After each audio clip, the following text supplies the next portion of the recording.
Alhamdulillah, kita telah mendengarkan dari saudara kita Ustadz Zikrullah tentang bagaimana pentingnya kita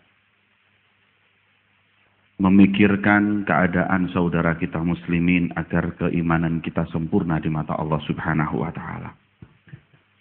Dan kita telah mengambil pelajaran dari apa yang telah beliau ketahui, bahwa sesungguhnya tidaklah datang penjajah tersebut kecuali kesalahan dan kekurangan ada pada kita umat Islam.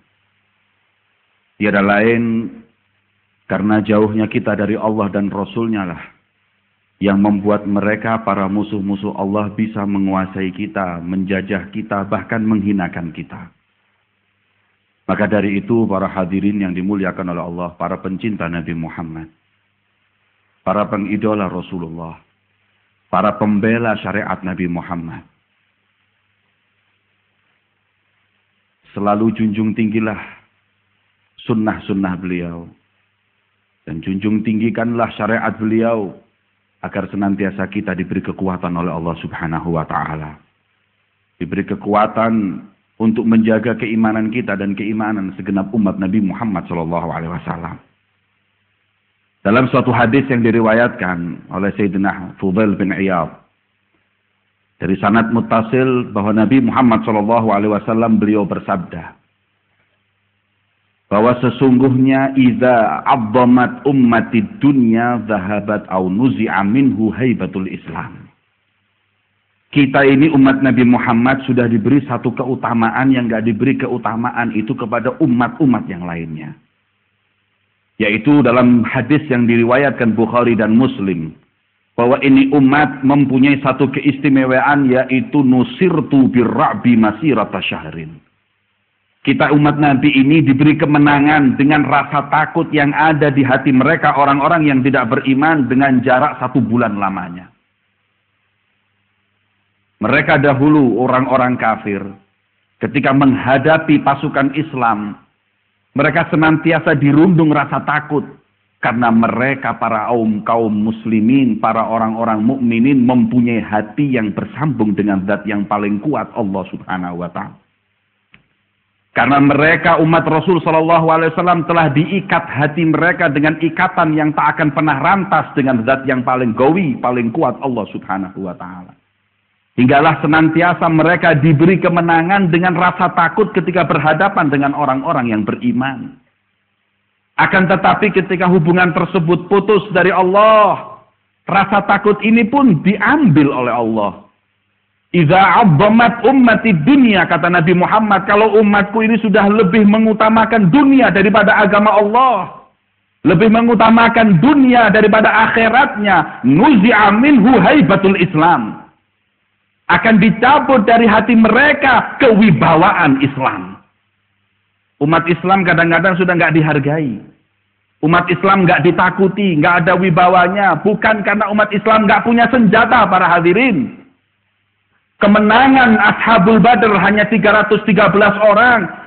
Dengan 1000 orang lebih tersebut, bukan karena mereka mempunyai senjata yang canggih ataupun kekuatan, tapi mereka punya hati muttasil dan nyambung kepada Allah. Di hati mereka nggak ada ta'zim atau pelebihan ataupun pengagungan kepada dunia. Maka itu sebagian ulama yang kami dengar, bahwa dulu di Palestina itu na'udzubillah, umat Islam itu sudah nggak nyambung sama Allah. Pikirannya hanya dunia dan kesenangan duniawi dan syahwatnya. Hingga itu mereka pun akhirnya bisa dijajah, dizina oleh orang-orang yang tidak beriman kepada Allah. Kekuatan kita ini apabila kita nyambung dengan zat yang maha kuat. Kita jangan salah. Dengan ekonomi kita yang bagus, kekuatan kita, power kita, senjata kita yang kuat, kita pasti menang. Enggak. Umat Islam dahulu menang bukan karena senjata, tapi mempunyai hati yang sambung dengan Allah dan mempunyai ikatan yang kuat dengan wasitahnya Nabi besar Muhammad. Maka itu saya ingatkan untuk para mahasiswa Universitas Kanjuruhan, khususnya kepada para dosen, bahwa sesungguhnya alhamdulillah majelis ini semoga bisa manfaat untuk para mahasiswa-mahasiswanya mempunyai ikatan kepada Allah dan tidak bersandar senantiasa kepada dunia. Kalau mereka hanya menuntut ilmu di Kanjuruhan ini 100% dunia dan dunia dan dunia, na'udzubillah, merosot umat Islam dengan pemikiran seperti itu, merosot umat Islam dengan keyakinan seperti itu. Maka Nabi mengingatkan, pokoknya nek wis umat Kanjeng Nabi niki kedanan dunya, nek wis umat Kanjeng Nabi ini tergila-gila dengan dunia, sibuk dengan dunia, jauh mereka dari masjid, jauh mereka dari majelis taklim, jauh mereka dari para alim ulama, nggak ada lagi kewibawaan untuk mereka di mata orang-orang yang tidak beriman kepada Allah. Monggo, agungkan Nabi besar Muhammad, idolakan beliau Rasulullah, tancapkan kecintaan kepada beliau di hati kita. Insya Allah kewibawaan agama ini senantiasa kita bawa sampai kelak nanti Allah akan meniupkan sangkakala hari kiamatnya, kita mendalam dalam keadaan yang diridhoi oleh Allah Subhanahu wa taala. Amin. Ya Rabbal. Pertama. Yang kedua, wa idza tarakat ummati al-amra bil ma'ruf wa nahyi 'anil munkar hurimat minhu barakatil wahyi. Kalau umatku, kata Nabi Muhammad, sudah enggan lagi amar ma'ruf nahi mungkar, maka haram untuk mereka keberkahan wahyu turunnya Nabi Muhammad. Kalau kita sudah melihat kemungkaran dan kita bungkam, Nabi mengingatkan kalau yang namanya kemungkaran, wahai para pemimpin-pemimpin, kalian tanggung jawab dengan kepemimpinanmu, kalian tanggung jawab dengan kekuatanmu atas kemungkaran yang ada di tengah-tengahmu. Man ra'a minkum mungkaran falyughayyirhu biyadihi. Mereka lah orang-orang yang tanggung jawab dengan kekuatan yang mereka miliki untuk menahi mungkar atau mencegah kemungkaran. Fa in lam yastati' fa bilisani, wahai para alim ulama, kalian itu bukan corong-corongnya na'udzubillah kepentingan sesaat politik. Wahai para alim ulama, kalian adalah wasithah Nabi Muhammad SAW dengan umat. Wahai para alim ulama, mimbar tempatmu, bukan tempat-tempat untuk kampanye tempatmu. Kalau mereka para alim ulama sudah enggak lagi mengatakan yang hak adalah hak, yang batil dan batil, niscaya haram keberkahan wahyu Nabi Muhammad SAW. Maka itu para hadirin, kita diwajibkan nahi mungkar dengan lisan kita. Fa in lam yastati, kalau masih enggak mampu kayak kita umat jelata ini, fa biqalbih, minimal hati kita mengingkari yang namanya kemungkaran tersebut. Agar senantiasa keberkahan wahyu Nabi Muhammad kita rasakan dalam kehidupan kita. Dan yang terakhir ini yang penting. Wa idza tasabat ummati, kata Nabi Muhammad. Nek wis umatku wis mulai caci mencaci satu dengan yang lain. Wa idza tasabat ummati sagotot min ainillah. Ini umat, kata Nabi Muhammad, kalau sudah saling caci mencaci satu dengan yang lain, pemahaman sedikit, mereka mempunyai perselisihan, sudah saling bermusuhan, mereka umat yang jatuh di mata Allah. Nek sik ribut ngurusi kunut ae. Nek sik ribut ngurusi tahlil ae. Mereka orang-orang yang jatuh di mata Allah. Sing ngate kunut-kunut toh. Sing gak kunut ojo kunut. Sing penting sembahyang subuh. Sing ngate tahlil tahlilo. Sing gak tahlil monggo gak tahlil sak karepmu. Padha ae sing ditahlili gak ditahlili ya mati. Kalau umat masalah kecil tukaran gak nyopo, senantiasa mereka berpecah belah. Kata Allah, kata Nabi Muhammad, sagotot min ainillah. Mereka itu umat yang jatuh di mata Allah. Jangan lagi orang kafir. Allah pencipta kita pun sudah enggan dengan kita. Kalau ukhuwah persaudaraan di antara kita sudah remuk dan retak, na'udzubillah min dzalik. Makanya sing ruwet-ruwet ngono-ngono jongan cepet mati ya wis. Blenger ngrungokno niku. Didoakan ulama-ulama yang senang dengan ukhuwah dan persaudaraan. Semoga mereka senantiasa diberi panjang umur, sehat walafiat. Ulama sing ruwet-ruwet cepet mate. Yang ketam. Hadirin yang dimuliakan oleh Allah Subhanahu wa taala.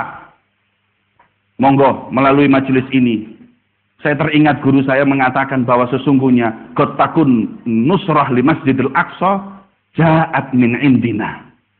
Jangan kau kira sebagaimana dikatakan.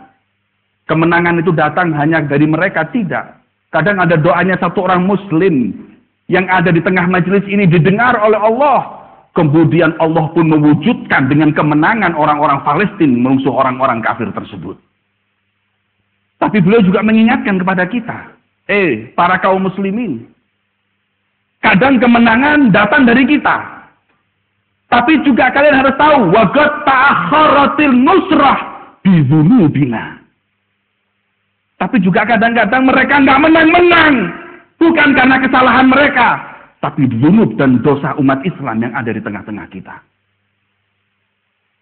Dan itu makanya. Kita umat Islam senantiasa menjaga perintah Allah. Dengan harapan agar insya Allah umat Islam di dunia ini diberi kemenangan oleh Allah. Diberi kesejahteraan hidup oleh Allah Subhanahu wa Ta'ala. Niki Pak. Makanya itu saat-saat sekarang ini Gaza seperti ini. Sungguh mengenaskan. Berapa tahun yang lalu pas. Tahun baru pas juga Israel menggempur Gaza. Di saat mereka orang-orang Israel ngebom Gaza ataupun Palestina. Dor. Dek Malang, mercon ngamini, dor. Walbolin, amin. Bom yang ada di Palestina diamini umat Islam dek mercon, dek batu, dek Malang. Loh mestinya mereka itu, katanya ulama, Sayyidina Umar bin Khattab itu nggak pernah senyum ketika mendengar ada musibah didatang orang-orang kafir. Salahuddin Al-Ayyubi itu nggak pernah senyum, merengut toh. Kemudian ditanya, lima lam tabtasim ya Salahuddin Al-Ayyubi. Wahai Salahuddin itu nggak tahu mesem itu apa sih?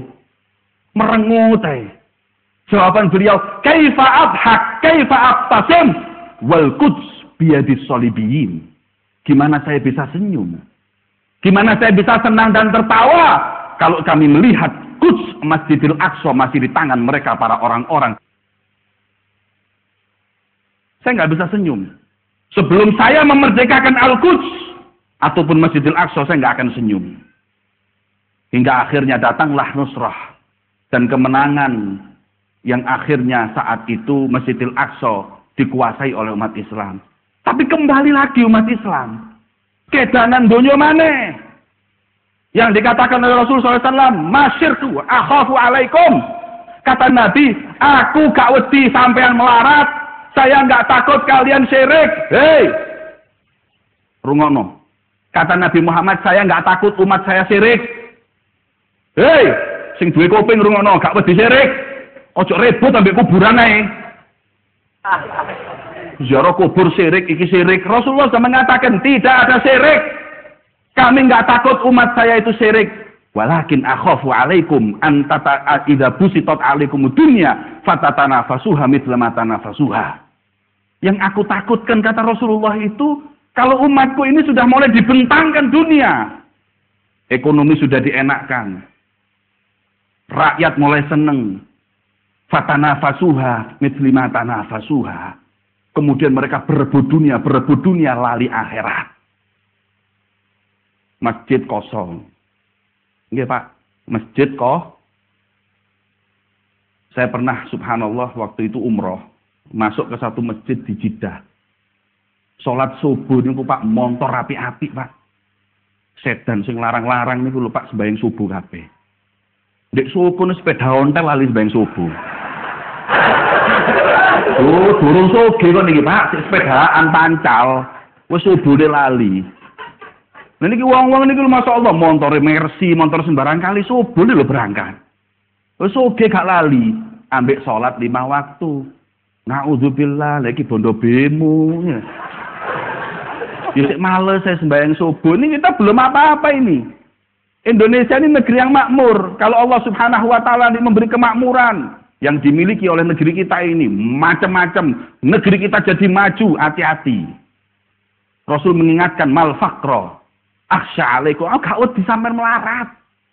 Kemelaratan itu bukan satu kehinaan, bahkan kemelaratan itu rumuz ataupun syiarul anbiya. Nabi Muhammad Nabi yang melarat. Akan tetapi yang aku takutkan kalian dulu, cinta dengan dunia. Kekalahan umat Islam di perang Uhud. Kenapa? Melanggar Nabi Muhammad dan hati condong kepada harta rampasan perang alias dunia. Nah ini Pak, hati-hati. Jadi kita jangan terlalu materialistis. Jangan tergila-gila dengan dunia. Dunia kita rebut, dunia kita cari. Bahkan umat Islam jangan melarat, sogi-sogi. Kenapa? Saya juga pernah dengar bahwa di Palestina itu dulunya umat Islam itu terjajah perekonomiannya dulu. Bahwa mereka itu tanah dibeli dulu. Tanah di kota itu mau lentek, daerah-daerah sing cedek alun-alun itu dituku kabeh. Sing biyen di alun-alun didekek nek ngene pojokan ngono lho. Sebelah sekali berantas. Jadi nek banjir enak nguntalno nih, mencong. Umat Islam itu seperti itu. Datang orang-orang Israel, istismar investasi mereka. Sampai daerah-daerah yang mahal di dekat Masjid Al-Aqsa itu dibeli dulu, dibeli. Umat Islam, enak, ngenteni warisan tok ae wis. Akhirnya mereka terlena dengan harta yang mereka miliki, ini kerja. Setelah mereka kerja dan berhasil, mulai mereka sudah meminggirkan orang-orang muslimin dikuasai. Apa yang bisa mereka perbuat? Mereka beli. Makanya umat Islam juga seperti itu. Ojo nanggung-nanggung. Nek sugi-sugian nemen nek melarat mate oe wis. Yo gak dadi kiai yo gak ya. Jangan setengah-setengah. Umat Islam ekonomi dijaga yang bagus, satu dengan yang lainnya saling menolong, ta'awun. Insya Allah keberkahan akan datang dari Allah Subhanahu wa ta'ala. Amin ya rabbal alamin. Insya Allah kita niat. Sebagaimana saya dulu pernah diperintahkan guru saya untuk niat. Di setiap majelis Ar-Ridwan ini tidak kita berdiri kecuali kita niat sebagai ansor pembela Imam Mahdi. Apabila datang di tengah-tengah kita Muhammad bin Abdullah Al-Imamul Mahdi Al-Muntadhar, maka kita berharap agar semoga kita jadi ansor pembela beliau. Amin ya rabbal alamin. Kalau beliau Imam Mahdi datang, sudah pasti Al-Quds dan Aqsa akan dikuasai oleh umat Islam. Maka itu insya Allah para hadirin, kaum muslimin muslimat, jamaah majelis taklim maulid wal maulid ar-ridwan yang dimuliakan Allah, ayo senantiasa kita hadir majelis sholawat. Menuntut ilmu, dengannya kita menggembirakan hati Nabi Muhammad. Dengannya kita mempererat hubungan kita dengan Sang Khalik Allah Subhanahu wa ta'ala Jalla Jalaluhu wa ta'ala azamatuh. Dengannya tidak akan ada yang mengusik kita. Dengannya kita senantiasa diberi haibah oleh Allah Subhanahu wa ta'ala. Terakhir saya ingatkan, jujur, saya ini kadang-kadang kalau konvoi itu bilang sama kru, lek konvoi ku digagalno ya apa, diwurungno. Terus gak usah konvoi. Langsung aja ke majelis. Akan tetapi subhanallah, masukan-masukan dari ikhwan kita mengatakan, Bib, nggak sedikit orang-orang itu yang ketika melihat konvoi daripada jamaah majelis taklim Ar-Ridwan, hati mereka itu terus langsung dalam keadaan goncang melihat umat Islam dan syiarnya, para pengidola Nabi Muhammad yang bangga dengan Nabi Muhammad, hingga mereka pun hadir di majelis ini, hingga mereka pun taubat di jalan Allah, hingga di antara mereka pun yang sampai masuk pondok pesantren, karena bukan maulidnya, konvoinya.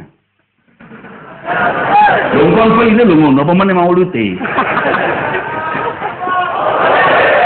Kalau mereka orang-orang bangga dengan dunianya, maka kita bangga dengan Nabi kita Muhammad. Kalau mereka mengidolakan orang tokoh-tokoh dunianya, kita membela tokoh kita, yaitu Nabi besar Muhammad SAW. Maka itu nggih para hadirin, ayo monggo, senantiasa kita hadir dengan penuh semangat membela agama Allah, mencintai Nabi Muhammad SAW. Insya Allah dengannya kita akan mendapat kebahagiaan dunia dan akhirat. Dan pertemuan kita saat ini insya Allah sebagai sebab pertemuan kita dengan Nabi Muhammad di telaga Nabi Muhammad. Amin ya Amin ya rabbal alamin. Ini yang dapat saya sampaikan. Semoga bisa menambah manfaat bagi kita semua di dini wal dunia wal akhirah. Dan akhirnya kita meminta maaf kepada segenap para dosen maupun yayasan Universitas Kanjuruhan atas mungkin kekurangan dari pihak kami. Tapi insya Allah ini adalah silaturahim yang baik di antara kita. Dan kami berharap untuk mahasiswa Kanjuruhan menjadi mahasiswa yang mengidolakan Nabi Muhammad SAW. Amin ya rabbal alamin. Bismillahirrahmanirrahim. Alhamdulillahirabbil alamin. Allahumma shalli wa sallim ala sayyidina Muhammadin wa ala ali sayyidina Muhammad.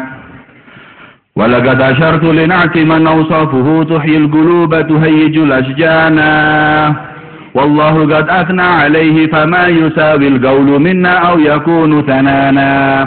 لكن حبا في السرائر قد دعا لمديح صفوة ربنا وحدانا وإذ امتزجنا بالمودة هاهنا نرفع أيدي فقرنا ورجانا للواحد الأحد العلي إلهنا متوسلين بمن إليه دعانا مختاره وحبيبه وصفيه زين الوجود به الإله حبانا يا ربنا يا ربنا يا ربنا بالمصطفى اقبلنا أجب دعوانا أنت لنا يا ذخرنا في هذه الدنيا وفي أخرانا أصلح لنا الأحوال واغفر ذنبنا ولا تؤاخذ ربي إن أخطانا واسلك بنا في نهج طه المصطفى ثبت على قدم الحبيب خطانا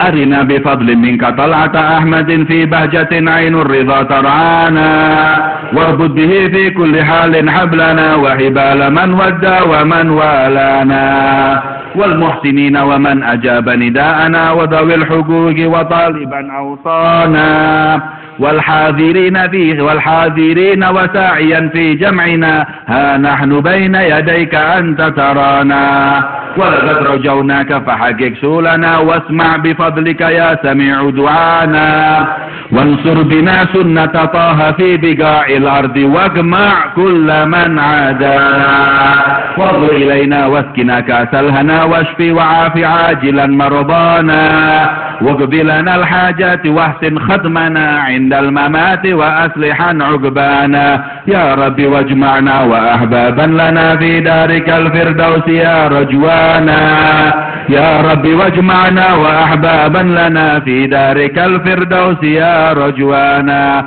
يا رب واجمعنا وأحبابا لنا في دارك الفردوس يا رجوانا يا رب واجمعنا وأحبابا لنا في دارك الفردوس يا رجوانا يا رب واجمعنا وأحبابا لنا في دارك الفردوس يا رجوانا بالمصطفى صل عليه وآله ما حركت ريح الصبا أغصانا سبحان ربك رب العزة عما يصفون وسلام على المرسلين والحمد لله رب العالمين الصلاة والسلام عليك يا سيد المرسلين الصلاة والسلام عليك يا خاتم النبيين الصلاة والسلام عليك يا من أرسله الله رحمة للعالمين ورضي الله تعالى عن أصحاب رسول الله أجمعين.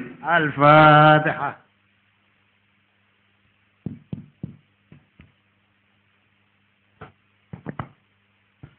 اللهم صل على محمد